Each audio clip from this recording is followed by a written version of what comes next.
मित्रों, नमस्कार। आइए आज के इस डेली ऑडियो लेक्चर में हम लोग यह जानने की कोशिश करते हैं कि अभी अभी जो मुख्य परीक्षा हुई है सिविल सर्विस एग्जामिनेशन की, वह इनफैक्ट कितनी कठिन थी या कि वह कितनी सरल थी। और इसके माध्यम से इनफैक्ट सच यह है कि आप मुख्य परीक्षा के चरित्र के बारे में एक थॉट अपने दिमाग में ला सकते हैं कि यह कितनी कठिन है और यह परीक्षा कितनी सरल है।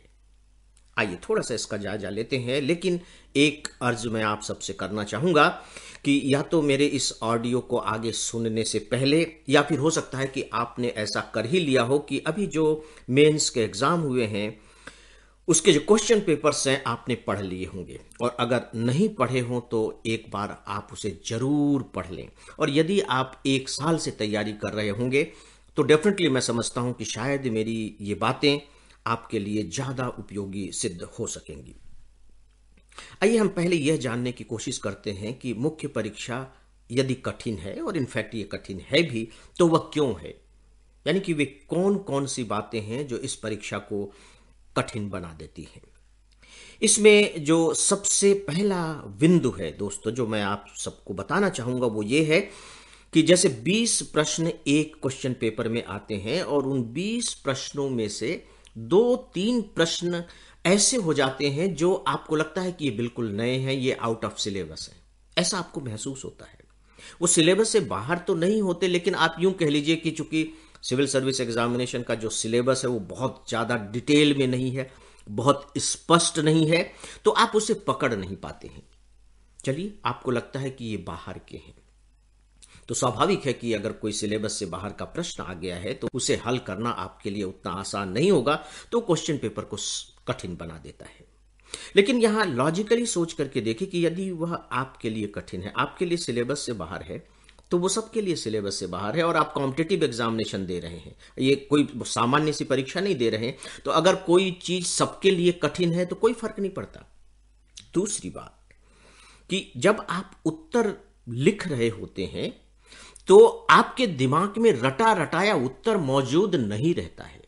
यानी कि आप बने बनाए उत्तर यहां सिविल सर्विस एग्जामिनेशन को परोस कर नहीं आ सकते। यानी कि आपके दिमाग को उत्तर बनाने पड़ते हैं।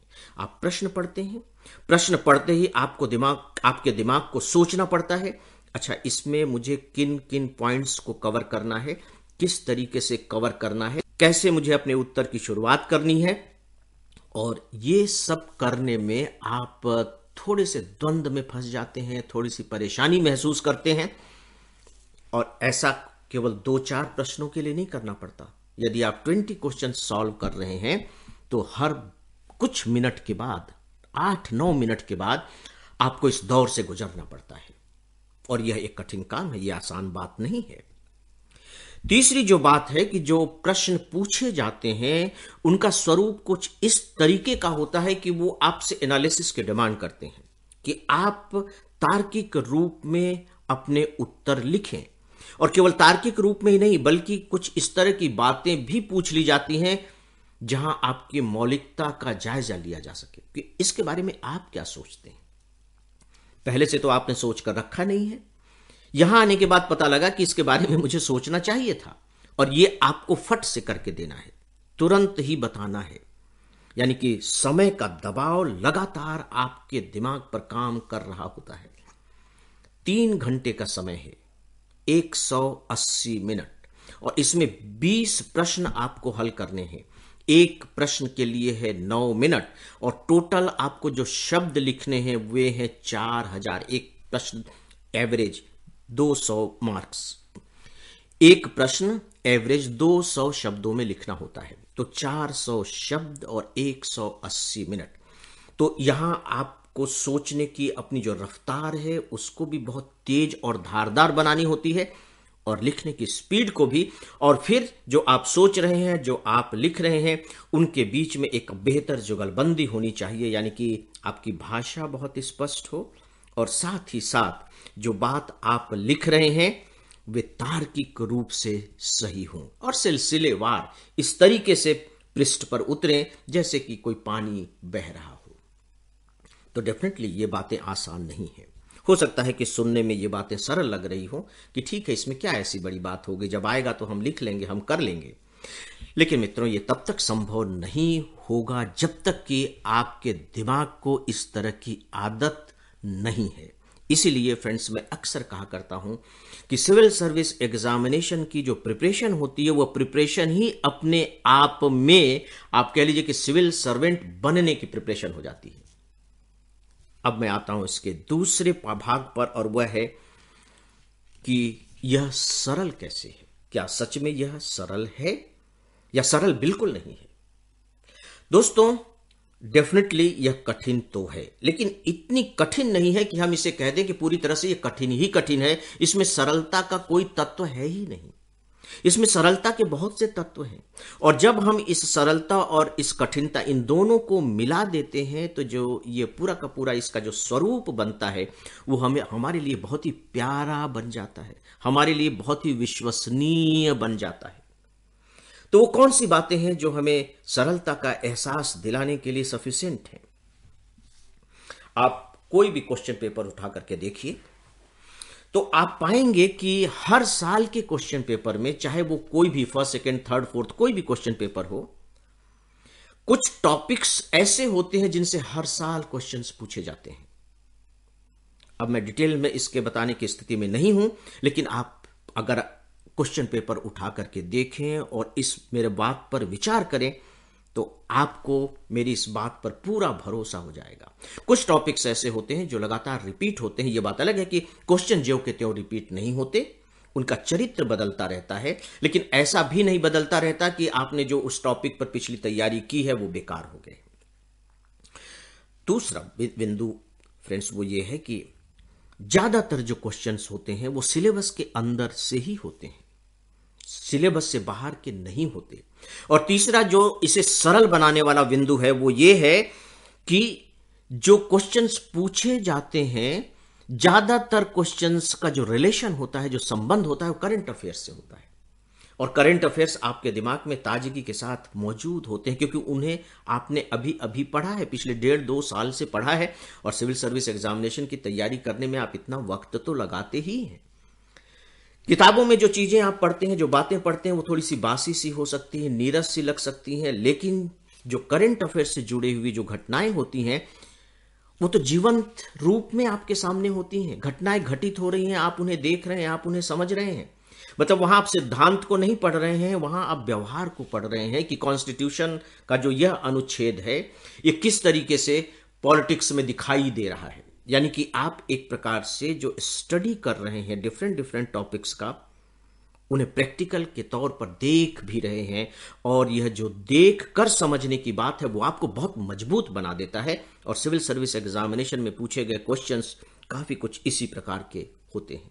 तो दोस्तों, यह भी बिंदु इस एग्जामिनेशन को सरल बनाने में बहुत बड़ा रोल प्ले करता है। फिर आप देखिए कि जब आप किसी भी टॉपिक पर लिख रहे होते हैं, तो आपको कितने शब्दों में लिखना होता है? एवरेज 200। ज्यादातर जो क्वेश्चंस होते हैं, या तो 150 शब्दों में लिखने होते हैं या 250 शब्दों में लिखने होते हैं। 150 शब्दों में किसी भी टॉपिक पर ठोस तरीके से लिख पाना, क्या आपको नहीं लगता है कि यह सरल होना चाहिए? अधिकतम 250 शब्द, यानी कि आपको किसी भी टॉपिक को बहुत विस्तार से जानना नहीं है, उसको अच्छे तरीके से जानना है, उसके मुख्य बिंदुओं को जानना है। तो ये जो पॉइंट है, ये न केवल सिविल सर्विस एग्जामिनेशन के प्रिपरेशन की एक मर्यादा निर्धारित कर देता है, एक सीमा बना करके एक बहुत ठोस दिशा दे देता है, बल्कि सच पूछिए तो एग्जामिनेशन हॉल में जो आपके दिमाग को सोचना पड़ रहा है, उसको भी कम कर देता है और इस तरीके से दिमाग को थकने से बचा देता है। तो मुझे लगता है कि ये जो शब्दों की सीमा है, यह भी मुख्य परीक्षा को सरल बनाने में बहुत महत्वपूर्ण रोल प्ले करता है। दोस्तों, जब किसी भी उत्तर में आपको ढेर सारे फैक्ट डालने पड़ते हैं, तो दिमाग ज्यादा थकता है। बहुत से फैक्ट हमसे गायब भी हो सकते हैं, उस समय लिखने में ना आए, लेकिन यदि आपको विवेचना करनी है, उसका विश्लेषण करना है, तो जरूरी नहीं कि उसमें आप ढेर सारे जो तथ्य हैं वो दें। सच पूछे तो उसमें तथ्यों का रोल बड़ा कम हो जाता है और विश्लेषण का रोल बढ़ जाता है। यह भी आपकी मदद करता है, क्योंकि तथ्यों को याद करना जरा मुश्किल होता है, विवेचन करना उतना मुश्किल नहीं होता, बशर्ते कि आपने अपने दिमाग को इस तरीके से तैयार कर लिया हो, आपने इस तरीके से पढ़ाई की हो। फ्रेंड्स, मैंने अभी कुछ पॉइंट्स बताए, आप इन पर गंभीरता से विचार कीजिएगा और फिर जब आप इन दोनों को मिला करके इस एग्जामिनेशन के बारे में सोचेंगे तो न केवल आपकी दृष्टि ही सही होगी, बल्कि मुझे ऐसा लगता है कि इसके प्रति आपका आत्मविश्वास भी बढ़ेगा और शायद इससे प्रेम भी हो जाए। तो आप इन सब पर थोड़ा सा विचार करें। तो दोस्तों, आज के इस मुख्य विषय के बारे में बस इतना ही। आप जानते हैं कि हमारी जो एकेडमी है वो 15 दिन की क्लासेस ऑर्गेनाइज करती है। अभी जो क्लास होनी है वो 7 से 21 मार्च को होनी है। इसके लिए हमारे 2 स्टूडेंट्स ने एडमिशन लिया है और इन 2 स्टूडेंट्स के नाम हैं राकेश कुमार, जो बेगूसराय बिहार से हैं, और शिवांग तिवारी, जो रीवा मध्य प्रदेश से हैं। दोस्तों, अंत में ईमेल लिखने वाले सभी दोस्तों को मैं धन्यवाद देना चाहूँगा और इनमें से 2 मित्रों के नाम हैं मनीष चौहान गाजीपुर उत्तर प्रदेश से और शुभम वर्मा। आप दोनों का बहुत बहुत आभार। और इसी के साथ ही आज का यह डेली ऑडियो लेक्चर यहीं समाप्त होता है। नमस्कार।